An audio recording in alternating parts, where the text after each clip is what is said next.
আসসালামু আলাইকুম গাইস, আশা করি তোমরা সবাই ভালো আছো। আলহামদুলিল্লাহ আমিও তোমাদের দয়া ভালো আছি। প্রতিদিন মতন আজকে তোমাদের মাঝে আসছি রান্নার ভিডিও নিয়ে। আজকে গরুর মাংস রান্না করবো।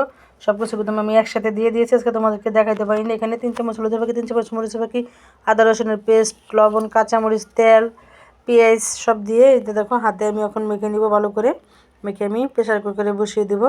সিলিন্ডারের গ্যাসের মানে শেষ, তোমার অনেক দাম, এই জন্য এলপি গ্যাস কিনতে পারতেছি না। রাইস কুকারে রান্না করি, কারেন্টের চুলায় রান্না করি। ঢাকা কি অত দাম জানি না, গাউসিয়া তোমার 2200 টাকা করে গ্যাসের বোতল। এতে দেখো কথা বলতে বলতে আমি রাইস কুকারে বসিয়ে দিয়েছি, প্রায় হয়ে গেছে। মানে এখনও জল আছে, জলের পানিটা আছে তোমার। আমি আলুগুলো দিয়ে দিব, দিয়ে ভালো করে তোমার ওটা কষিয়ে নিব। এটা কোথাও যে মামাতো বোন বলেছি না, মামাতো বোনের হাজব্যান্ড যে জামাই বাজার করেছে, এই গরুর গোশ রান্না করতেছি, তাই তোমাদের সাথে শেয়ারও করতেছি। তো দেখো ভালো করে কষিয়ে নিয়েছি। এখন আমি জলের পানি দিয়ে দিচ্ছি। জলের পানি দিয়ে ভালো করে এটাকে ভালো করে নামিয়ে নিব। তো দেখো হয়ে গেছে। এখন আমি জিরার ফাঁকি দিয়ে দিচ্ছি, জিরার ফাঁকি দিয়ে আমি নামিয়ে নিব। আর এই যে মামাতো বোন হাজব্যান্ড জামাই বাজার আনছে তোমার, ওইটা অনেক বাজার আনছে, সব ধরনের বাজার আনছে।